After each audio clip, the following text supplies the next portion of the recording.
Hello नमस्कार प्यारे बच्चों, आपका मोस्ट वेलकम है आपके अपने प्यारे से YouTube channel CK S online classes में। तो कैसे हो आप सभी लोग। उम्मीद करते हैं कि आप सभी लोग अच्छे होंगे और आपकी तैयारी प्यारे बच्चों बिल्कुल बेहतरीन तरीके से चल रही होगी। और प्यारे बच्चों, आज के इस क्लास में हम सभी लोग जो है पढ़ने वाले हैं क्लास 12 हिस्ट्री के 9 फरवरी के लिए प्यारे बच्चों वायरल क्वेश्चन आंसर को देखने वाले हैं, जो कि सीधे सीधे प्यारे बच्चों आपके फाइनल बोर्ड परीक्षा 2026 के एग्जाम में देखने को मिलने वाले हैं। तो बिल्कुल आप लोग अच्छे से अपनी तैयारी को करते रहिए। और आज के इस क्लास में प्यारे बच्चों जो भी आपको क्वेश्चन कराए जा रहे हैं, आप अच्छे से इनको अच्छे से घोल के पी जाइएगा, क्योंकि ये सभी क्वेश्चन प्यारे बच्चों काफी वायरल क्वेश्चन है, जो कि आपके 9 फरवरी के एग्जाम में यही क्वेश्चन आने वाला है। तो चलिए बच्चों क्लास को स्टार्ट करते हैं। उनसे पहले यदि आप इस चैनल पर पहली बार जुड़ रहे हो तो आप जो इस चैनल को सब्सक्राइब कर लीजिए, और सब्सक्राइब करके आप ऑल नोटिफिकेशन को भी ऑल पे दबा के जुड़ जाइएगा, जिससे कि बच्चों जब भी कोई नई क्लास हो सबसे पहले क्लास का नोटिफिकेशन आपके पास पहुंच सके। तो आप इस चैनल को सब्सक्राइब कर लीजिए, साथ ही साथ बच्चों आप जो इस क्लास को भी लाइक जरूर कर लीजिएगा। तो चलिए क्लास को स्टार्ट करते हैं और देखिए क्वेश्चन क्या दिया गया है। बच्चों क्वेश्चन दिया गया आप सभी लोग का यहाँ पर पहला नंबर, और क्वेश्चन क्या है ध्यान से पढ़िएगा और आंसर आप सभी लोग जो है ना लगाते भी चलिएगा।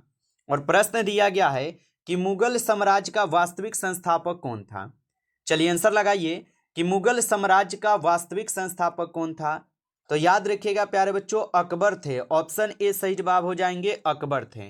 आगे देखिएगा यहाँ पर आपका प्रश्न दिया गया है, और प्रश्न है कि रिपब्लिक के लेखक हैं। चलिए बताइए कि रिपब्लिक के लेखक कौन है।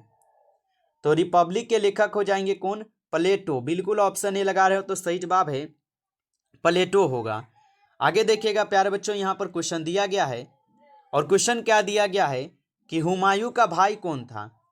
चलिए बताइए यहाँ पर आंसर क्या होगा कि हुमायूं का भाई जो है कौन था। तो हुमायूं का भाई क्या पढ़े हैं आप, कामरान, अस्करी और हिंदाल, ये सभी थे। तो ऑप्शन डी यहाँ पर बच्चों सही जवाब है, इनमें सभी होगा।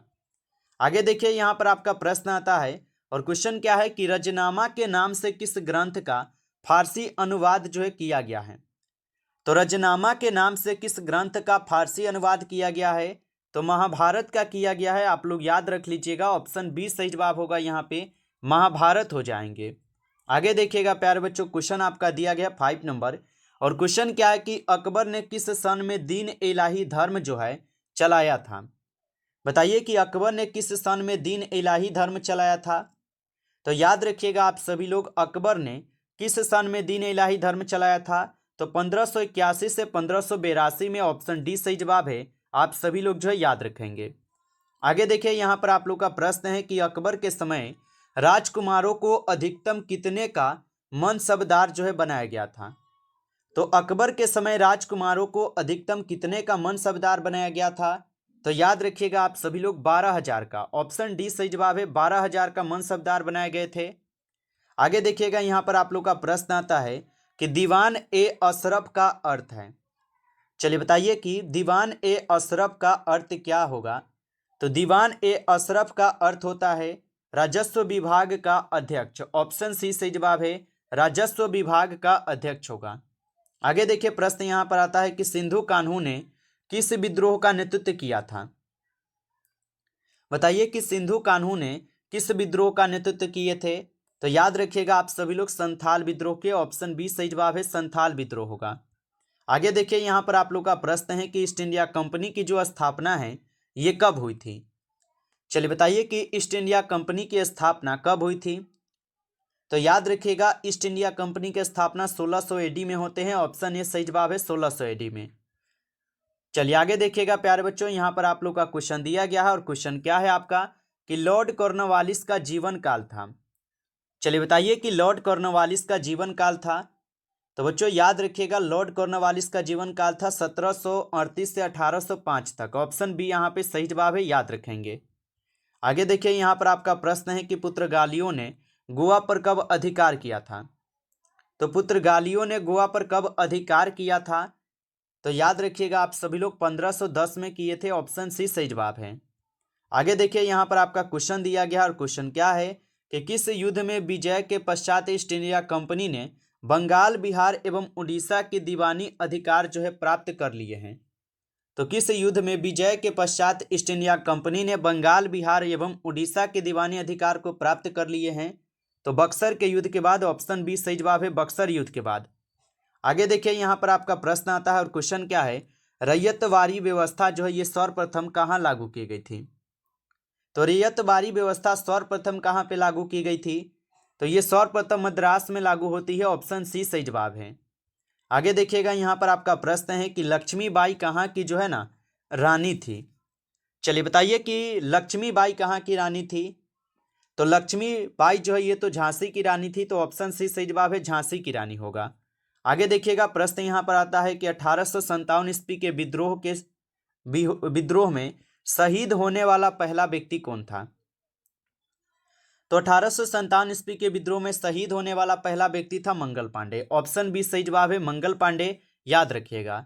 अगला प्रश्न यहाँ पर आता है कि लखनऊ में अवध के चीफ कमिश्नर की स्वतंत्रता सेनानियों ने हत्या कर दी थी और उस कमिश्नर का नाम था।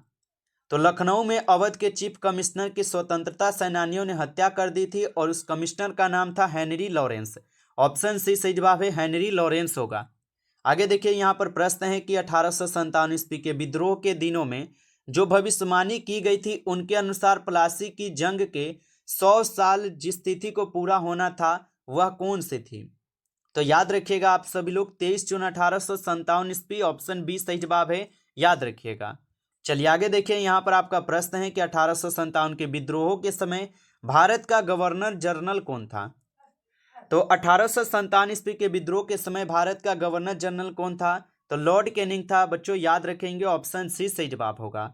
आगे देखिए यहाँ पर आपका प्रश्न है कि बुंदेलखंड के किस स्थान पर हुरोज के दमन चक्र के समय विद्रोही नेता तत्या टोपे, रानी लक्ष्मीबाई और राव साहब बख्त वली, मर्दन सिंह एवं अली बहादुर द्वितीय इत्यादि जो है एकत्र हुए थे, मतलब कि एक तर हुए थे। तो ये हुए थे कब, तो आप लोग बताएंगे ये हुए थे आपके कालपी के युद्ध में, ऑप्शन सी सही जवाब है।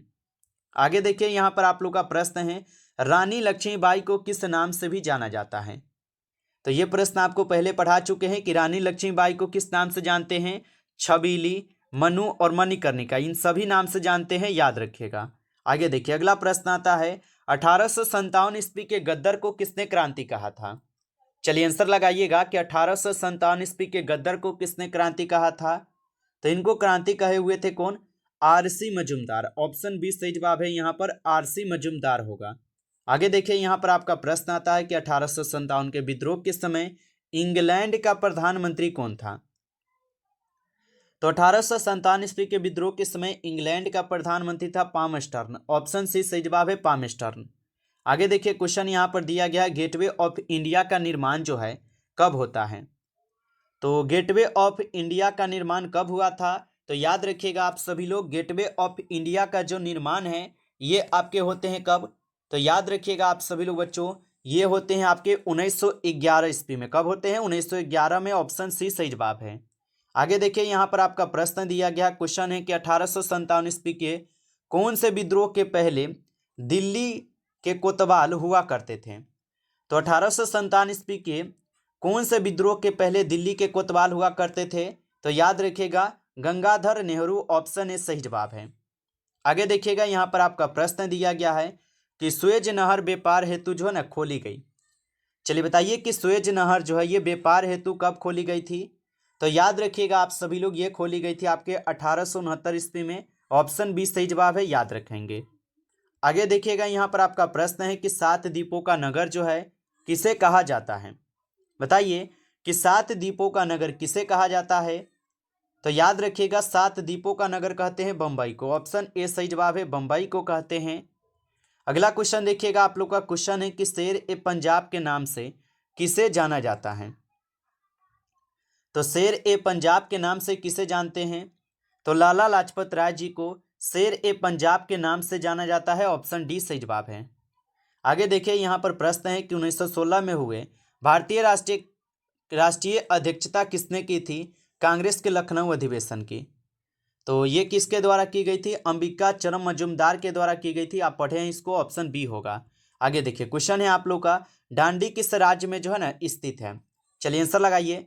और बच्चों आप लाइक नहीं किए हो इस क्लास को तो आप जरूर इस क्लास को एक बार लाइक कर लीजिएगा, और नए स्टूडेंट हो तो आप इस चैनल को सब्सक्राइब करके आप चैनल को सब्सक्राइब करके ऑल नोटिफिकेशन को दबाकर एक बार कमेंट में I am new student sir जरूर लिखिएगा, ठीक है। चलिए, और बताइएगा कि डांडी किस राज्य में स्थित है। तो डांडी हो जाएंगे प्यारे बच्चों गुजरात में, ऑप्शन सी लगा रहे हो तो सही जवाब है। आगे देखिए यहाँ पर आपका प्रश्न है कि दिल्ली चलो का नारा जो है किसने दिया था। चलिए आंसर लगाइए कि दिल्ली चलो का नारा किसने दिया था। तो दिल्ली चलो का नारा सुभाष चंद्र बोस के द्वारा दी जाती है, ऑप्शन डी सही जवाब है, सुभाष चंद्र बोस होगा।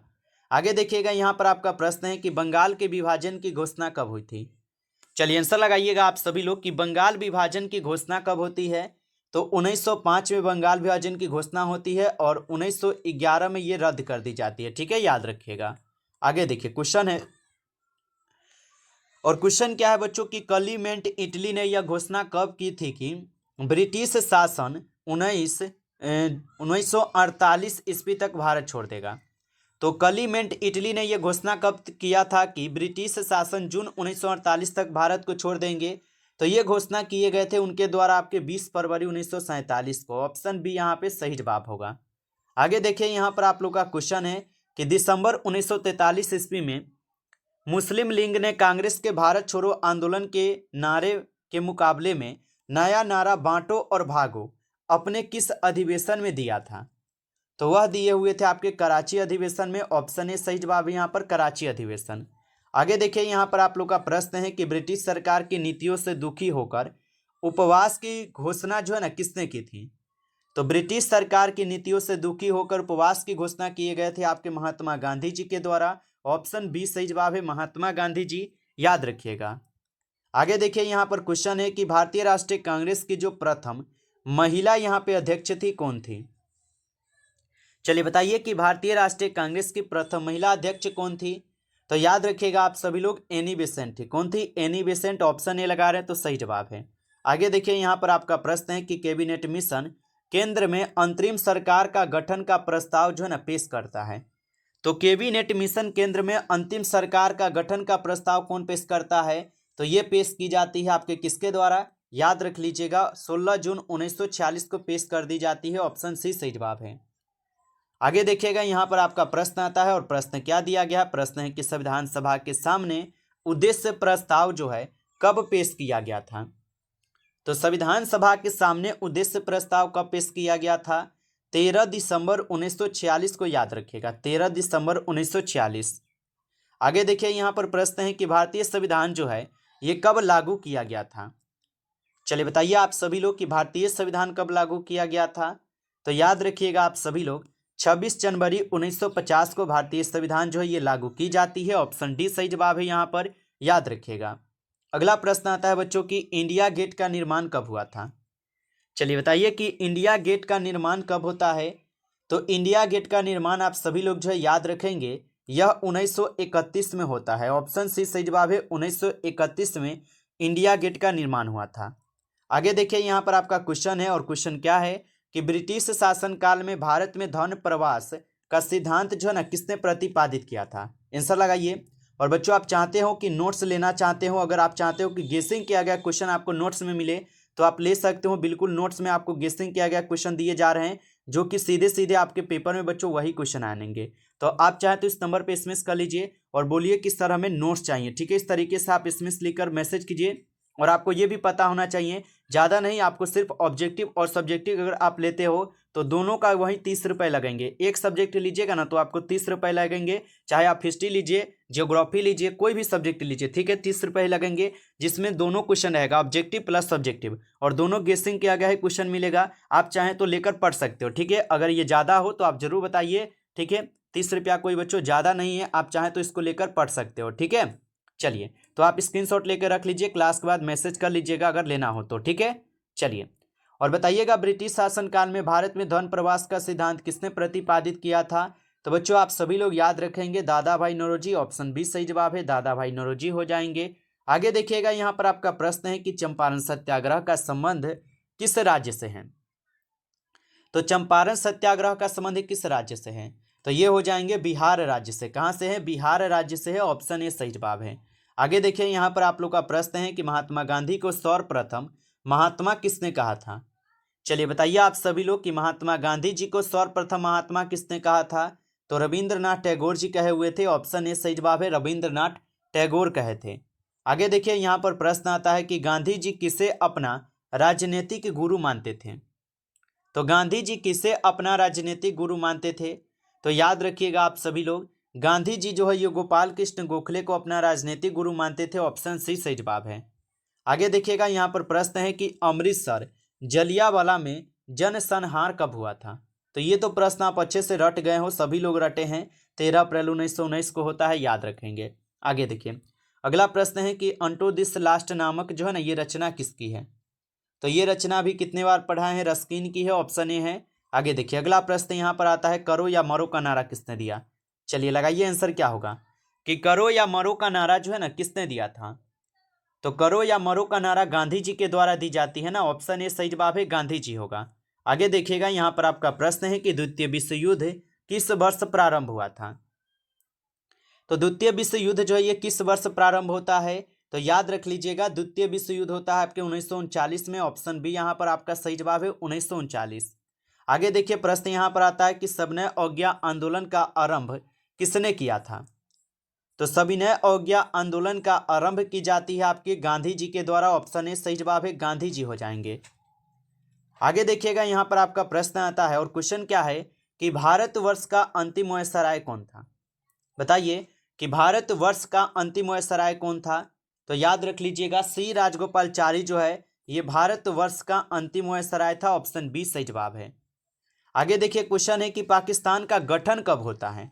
चलिए इसका आंसर आप लोग को रहेंगे देते हैं HW। ठीक है, एक क्वेश्चन HW रहेगा, आप कमेंट करेंगे इनमें कौन सही है। तो पाकिस्तान का गठन किसने किया, इसका आंसर सभी लोग HW लिखकर और कमेंट में आंसर बताएंगे। ठीक है, और बच्चों इस क्लास में कुल आपके 50 क्वेश्चन कराए हैं जो कि आपके 9 फरवरी के एग्जाम के लिए काफ़ी इंपॉर्टेंट हैं। और बच्चों अगर आप चाहते हो कि नोट्स लेना तो आप जरूर नोट्स को ले लीजिए एक बार। काफ़ी इंपॉर्टेंट क्वेश्चन इसमें आपको दिए जा रहे हैं बच्चों, क्योंकि समय भी नहीं है। और सोचिए नहीं 30 रुपये कोई ज़्यादा नहीं है, बिल्कुल कम है। आप चाहें तो इसको ले सकते हो और बिल्कुल अच्छे से पढ़ सकते हो। ठीक है, तो जितना भी सब्जेक्ट का चाहिए आप बता कर ले सकते हो। तो चलिए बच्चों अगर क्लास अच्छा लगा हो तो आप लाइक कर लीजिएगा, चैनल को सब्सक्राइब कर लीजिएगा, शेयर जरूर कर लीजिएगा। ठीक है, अपने दोस्तों के पास शेयर क्लास को जरूर कर लीजिएगा। चलिए फिर मिलते हैं आपसे नेक्स्ट टॉपिक के साथ नेक्स्ट क्लास में। तब तक के लिए जय हिंद प्यारे बच्चों। सभी प्यारे बच्चों को टेक केयर, अच्छी तरीके से पढ़ाई करते रहिए।